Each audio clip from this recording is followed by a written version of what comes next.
Organisation में बहुत बार boss जो होते हैं या फिर जो लीडर होते हैं उनको गलतफहमी हो जाती है कि भाई कौन सा व्यक्ति उनके काम का है, उनके ऑर्गेनाइजेशन के काम का है और कौन सा व्यक्ति काम का नहीं है। उनको कई बार चापलूस लोग या फिर वो लोग जो लगातार आकर रिपोर्टिंग देते हैं वो उनको लगता है कि यार यही मस्त आदमी है, यही हमारा ध्यान रख रहे हैं, यही ऑर्गेनाइजेशन का वॉच डॉग है, वॉचमैन है, हर जगह से कुछ भी खबर होगी तो ये खबर लेकर आ जाएगा। कुल मिलाकर मजा आ जाएगा। इन लोग के रहने के कारण हम लोग अपने आप को सेफ समझते हैं, लेकिन सेफ्टी से कोई ग्रोथ हुआ नहीं है। ग्रोथ हुआ है विश्वास से, कॉन्फिडेंस से, एग्रेशन से। मैं आपको एक स्टोरी सुनाता हूँ। विष्णु भगवान एक बार बैठे हुए थे, वहीं पर नारद मुनि अचानक आ गए। नारायण नारायण। अब उन्होंने अपने कन्वर्सेशन में विष्णु भगवान को गलती से एक बात बोल दी। बोले सर आप तो जानते ही हो मैं आपका सबसे बड़ा भक्त हूँ। तो विष्णु भगवान बोले एक मिनट, आप मेरे सबसे बड़े भक्त नहीं हो। तो बोले क्यों सर, मेरे से बड़ा भक्त कौन है, मैं 24 घंटे आपका नाम लेता रहता हूँ। बोले नहीं, फिर भी आप मेरे सबसे बड़े भक्त नहीं।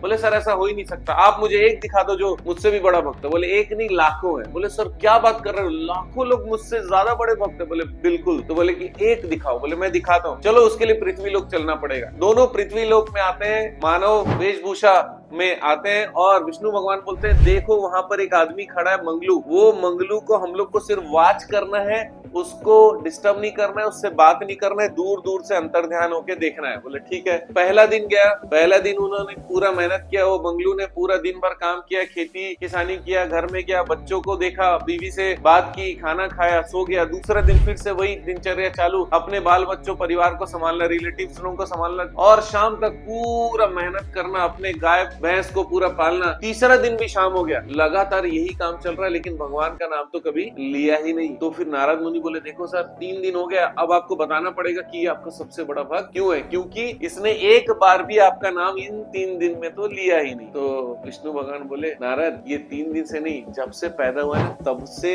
मेरा नाम नहीं लिया है, तब से मुझे याद नहीं करता और इसीलिए ये मेरा बहुत बड़ा भक्त है। सबसे बड़ा नहीं लेकिन बहुत बड़ा भक्त है, तुमसे तो बड़ा ही है क्योंकि ये मुझे कभी डिस्टर्ब नहीं करता। इसको पूरा विश्वास है कि जितनी क्षमताएं मैंने उसको दी है उससे वो अपने जीवन की किसी भी परिस्थिति से उभर कर आ सकता है। परिश्रम करके वो अपने परिवार को पाल सकता है, परिश्रम करके, मेहनत करके, अपने ऊपर विश्वास करके अपने पूरे समाज में एक अच्छा काम कर सकता है, योगदान दे सकता है, लेकिन मुझे कभी डिस्टर्ब नहीं किया। देखिए बॉस को अगर बिना डिस्टर्ब किए अगर आप सही काम करोगे तो आप ही सबसे बड़े भक्त हो।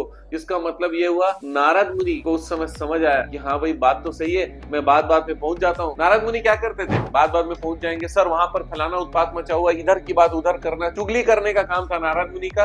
और उसके कारण सारे भगवानों के घर में उनकी एंट्री थी, किसी के भी घर में घुस जाते थे। विष्णु भगवान के पास भी डायरेक्ट चले जाएंगे, लक्ष्मी माता के पास भी चले जाएंगे, डायरेक्ट पार्वती माता के पास भी चले जाएंगे, शंकर भगवान के पास भी जाने का अधिकार है।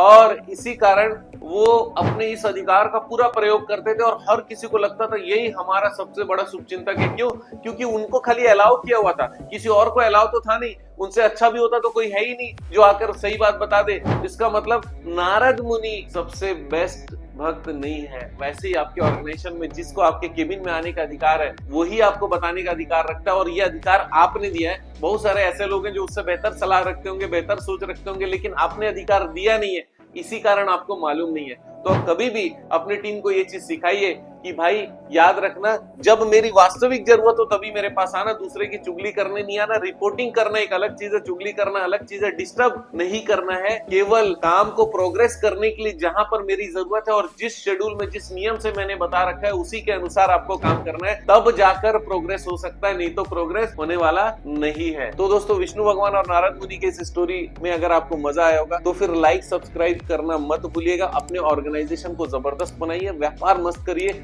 मुझे बहुत खुशी होगी अगर एक व्यक्ति भी बहुत अच्छा काम कर ले। आपका दिन जबरदस्त और शुभ हो।